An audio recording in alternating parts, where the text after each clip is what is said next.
Hello hobbyists and welcome back to yet another Getting on the Tabletop, where today we are painting up an Abrams tank from the American Starter Force from World War III, Team Yankee.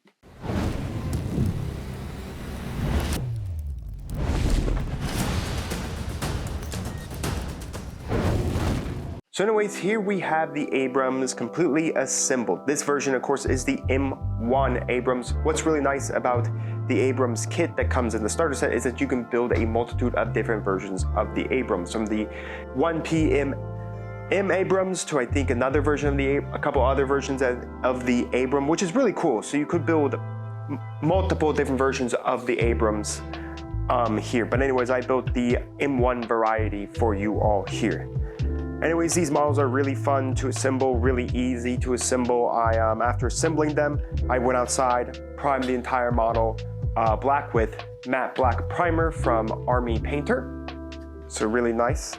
And of course, we have to also paint up a little guy to go into our tank, a tank commander man. So we got a tank commander man here. The tank itself is made out of plastic. The commander is actually resin, so I had to clean him up, scrape his mold line, and then I just glued him down onto this pill bottle to hold him for painting. So the first thing we're going to do for this model is we're going to base coat it.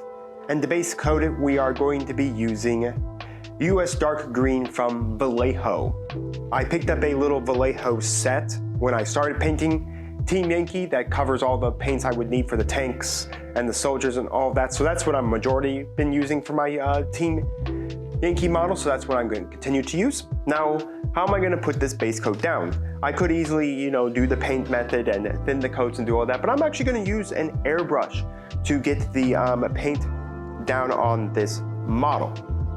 So let's talk about how exactly I'm going to get the Vallejo paint, which is not an air paint, into an airbrush to prime this model, or base this model, I guess I should say. So when using an airbrush in any paints like this US Dark Green from Vallejo that is not based as an air paint, so basically it kind of is not made to go through an airbrush, what you'll need to do is you'll need to get like a pill bottle or a separate little cup or something, and then pour the paint in there and then mix it with thinner, airbrush thinner and airbrush. You can also mix a little bit of airbrush flow improver in there as well. So mix that up outside of your airbrush so that you don't clog your airbrush up with this thick paint that's not meant to really go through an airbrush. But thanks to, of course, thinners and air improvers, we're able to, of course, push this through an airbrush. So I'm going to get my equipment all set up, and I'll return to you all as I airbrush up the model and get that nice US Dark Green color base coat on it. Our soldier guy is going to be a completely different base coat, but we will deal with him after we finish the tank.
So there we are, we completed up the base coat with the US Dark Green from Vallejo. Again, a really nice, good green color for this tank here. If you do not have an airbrush, do not worry, you can easily just paint this on. I just happen to have an airbrush, so it's just a little quicker and easier for me to get the paint down using an airbrush. So anyways, this is the tank chassis. Here is the tank turret here. I've decided to put some blue tack under here and then just stick down the turret using the little peg that goes into the circle hole here. I'm not going to glue these two ever together. What you're supposed to do after the tank gets destroyed, you're supposed to pop off the turret and put like some smoke in there. So you don't need to paste these. Another thing they do tell you is to put in magnets. I don't have magnets, but magnets are pretty cool though. So anyways, we have a quick look at the turret head here.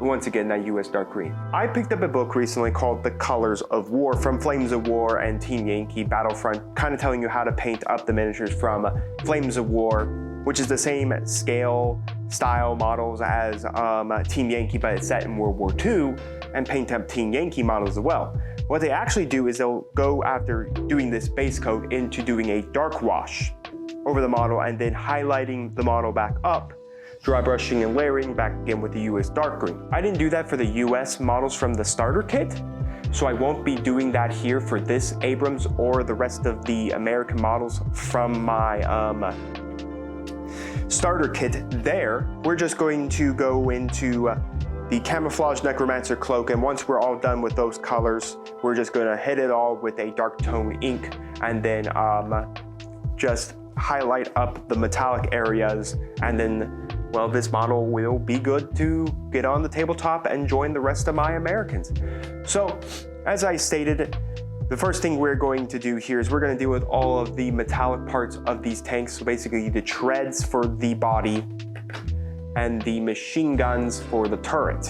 And to do that, we're going to use Necromancer Cloak from Army Painter. So I got the turret head here and I got some Necromancer on my brush. So anyways, we're going to just start picking out these machine guns here. Just carefully watching out for the stuff we did in the US dark green, but again, we get on the US dark green, we can simply just go back and clean that up. So anyways, we're gonna do both of these machine guns up here in this color. So there they are. And then of course, for the chassis, we're going to, of course, put this over all of the treads so we can get that. And again, while we're doing that, we're gonna make sure to, of course, get the inlet little tread pieces that are right in there. So basically the little things that come out, we're going to cover those into it. And then we're also going to get the underside, like that area right in there. So basically where the tread come up to the wheel, we're also going to get that in Necromancer Cloak as well. So I'm going to take my time working through the Necromancer Cloak for the turret and for the chassis of the tank. So there it is. The Necromancer Cloak has been finished on the treads on the body of the tank. Again, doing the underbelly side of the treads here and then the little trim right here for the treads. And then on the turret, of course, we did the two machine guns right there. So all of the Necromancer Cloak has been finished. So now it is time to start the camouflage. And we're going to start off the camouflage with US Field Drab from Vallejo. So this US Field Drab is going to start our camo scheme here for the tank. So anyways, what I'm going to do here is I'm just going to outline the camo area like this with some US Field Drab, and then I will go in and fill in that area. Now, when painting up these models, if you're ever going to paint them up, some people would recommend looking at Abrams at the time of this release. So if you're wondering what time these Abrams were created, Team Yankee is set in the Cold War, but if the Cold War had gone hot, in essence, World War III had broken out. I'm not going to be following any realistic camo scheme. I'm just going to give it a unique camo scheme here to kind of just blend a little bit in with the rest of my Abrams. But yeah, so once I've completed the camo scheme on the tank chassis itself, I will of course switch over to doing a camo scheme on the turret. And then, well, that'll be it.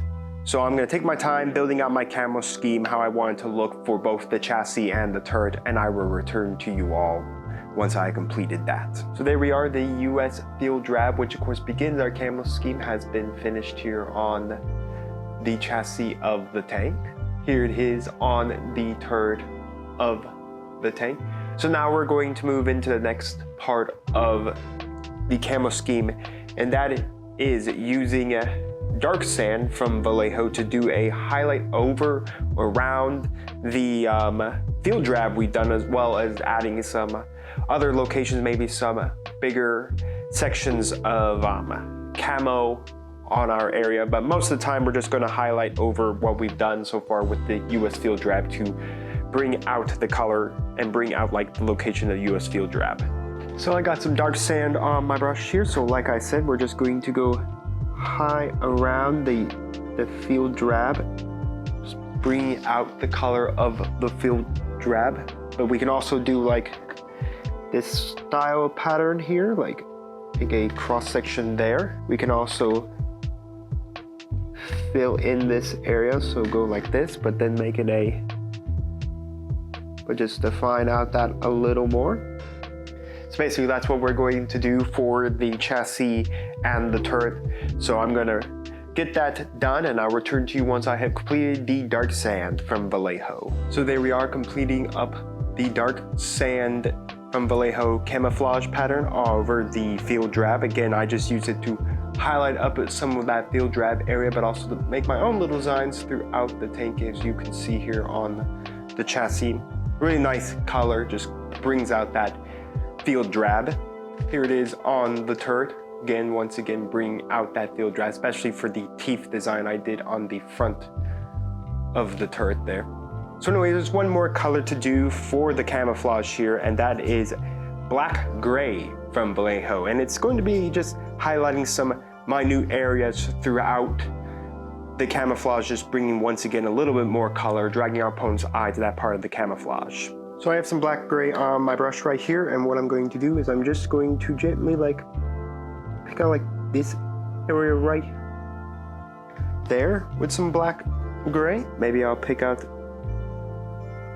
this area right here with it as well.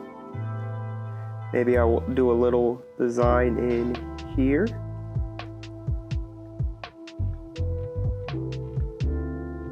I think that looks pretty cool. So yeah, so I'm gonna go through the chassis and the turret and put this black gray in locations, of course, across the camouflage areas you already have. And once I'm done with that, I'll return to you all. And that is it. The black gray is now down on our camo scheme. As you can see here, just dragging our eyes a little bit more to the camo areas I want to define. But that is it for the camo, as we take one more look here on it on the chassis. Here, of course, it is on the turret. And with that, it is now time to officially wash this entire model. We're going to be doing a dark wash from Army Painter mixed 1-to-1 with quick shade washing mixing medium. So I'm going to get that all mixed up, and then I'm going to wash the entirety of this model, and then we will highlight just the little bits that we need to highlight, which, truth be told, is only the Necromancer cloak with gun metal. So I'll return to you once I have washed up this model. So I've washed up the model again using that dark tone ink from Army Painter, again mixed 1-to-1 with quick shade mixing medium here, quickly darkened up the entirety of the tank. Now once again, like I said at the start of our video, typically you would, before we even put the camouflage down, you would actually 100% dark tone the entire model. Then you would go back with the US dark green, highlight up the tank once again, dry brushing and layering, and then you'd go into the camo. Once again, I didn't do that for the completed American models I already have, so I want my American models all to look the same. So I decided to skip that step altogether. I just went right into the camouflage and then just gave everything a dark tone ink. I still think it makes the model look really, really cool altogether. I like the darkening of that camouflage. Here it is on the turret as well. So now we only really have 2 parts left. Now when I said we only had one thing left, and that was of course to do the gunmetal over the Necromancer cloak, I actually lied. On the chassis here, there's actually the 2 rear brake lights in the back here that I'm going to do in red. And to do that, I'm going to start with a base coat of Mephiston Red from Citadel. Then I'm going to wash those in Cherubim Crimson from Citadel. Then I will do a slight highlight of Evil Sunz Scarlet from Citadel, and then a slight touching of Dragonfire Bright from Citadel. So I'll get that done for you all.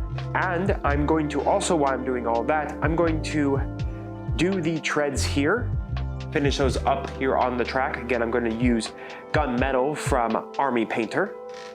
And for the turret, I'm going to do a mixture of dry brushing for the nozzle areas over here where like the machine gun, you know, parts up here. And then I'm going to go turn to a edge highlight for the rest of the machine guns, just to pick out those more finicky details while protecting all of this washed dark green. And then of course we will be moving on from all of that to doing our soldier. It's going to go in the top right here. So I'll see you all once I have completed the tail lights for the chassis and then completed all of the steel color for the machine guns and the treads on the chassis. See you then. And there we are. We completed the treads here on the tank. As you can see, I did not do the little inlets on the inside of the tank. Those are never going to actually be seen by anyone when it's facing down like this. As you can see here, you're really only going to see the inlets on this side from the table, and this side, and of course the little notches that are very much visible while the tank's on the board. Now I went through and did all the notches just for my own sanity, but you can only really do the notches that are up on the areas, like the raised areas, because the flat areas is where the tank is going to be sitting on the table, so no one's going to see it unless you pick it up and flip it upside down. So anyone can completely ignore that, but I did it for myself. So that completes, of course, the steel for the tank. I did do the lights in the back here as well. Once I have varnished the model, I'm going to take some art coat and place it over that so I can just get a glossy look for those tail lights there. And now we'll move on to the turret. And of course, here is the turret.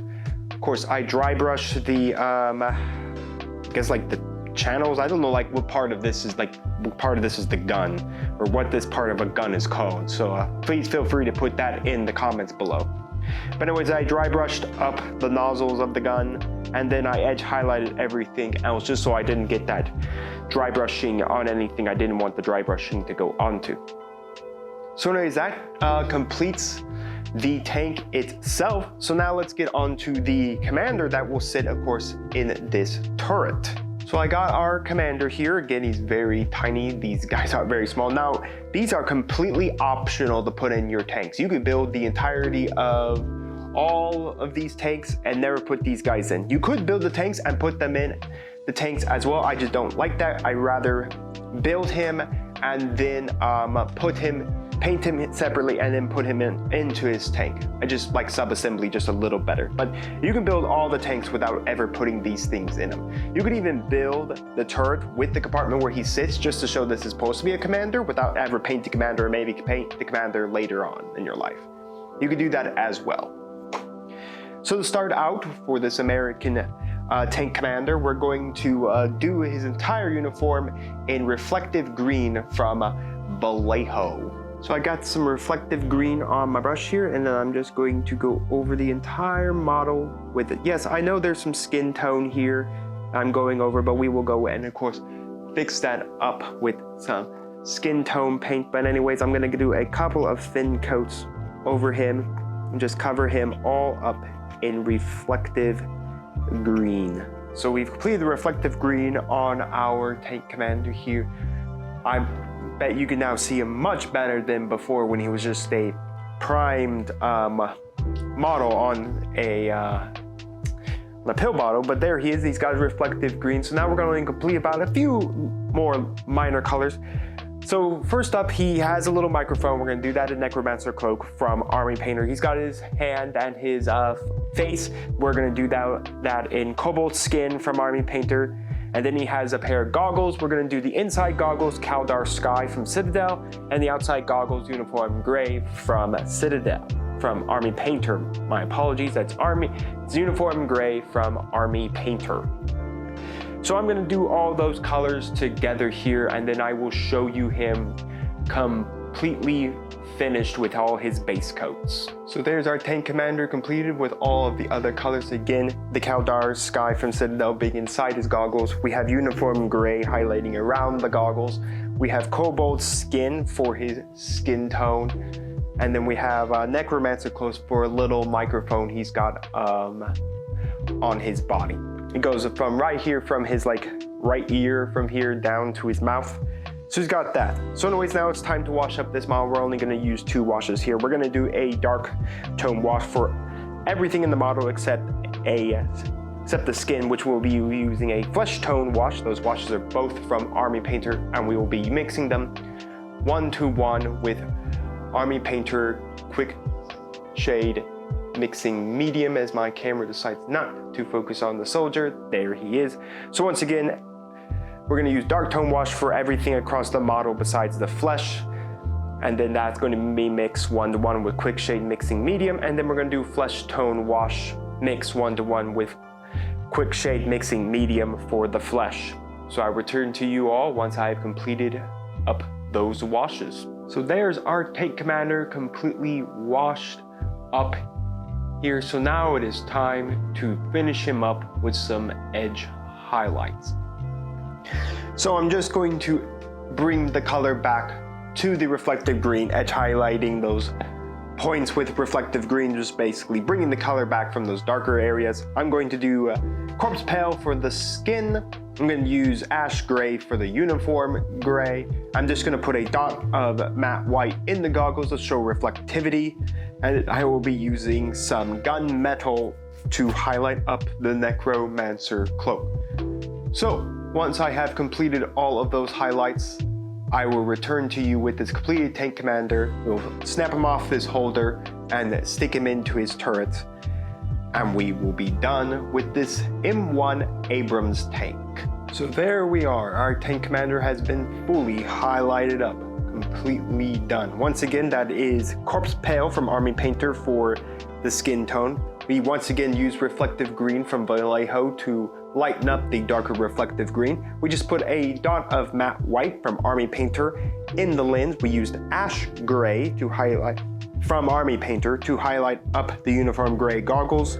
Then we once again used gunmetal from Army Painter to once again highlight the necromancer cloak. So anyways, that is it for him. So I'm gonna snap him off this holder. As you can see, extremely easily came off. Then I'm going to, of course, pull over our turret here back up a little bit for you all. So there's the turret. Here's our little man. Get ourselves some super glue here. I'm gonna put a little dot of a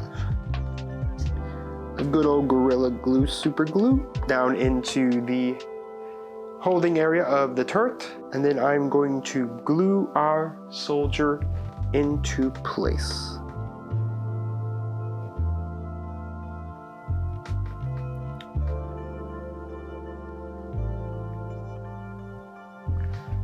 And with him now glued into the turret, I'm going to now remove it from its glue tack, place it onto its chassis, varnish the model, and this model is good for the tabletop. Well, I hope you all enjoyed this getting on the tabletop video.